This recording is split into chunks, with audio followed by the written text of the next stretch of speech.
دارالفتہ والقضاء ضلع بارہ کے پروگرام مسائل شرعیہ میں آج کا سوال ہے۔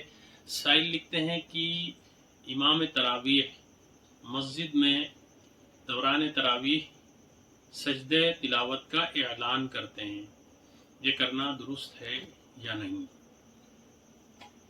بسم اللہ الرحمن الرحیم، الجواب باللہ التوفیق۔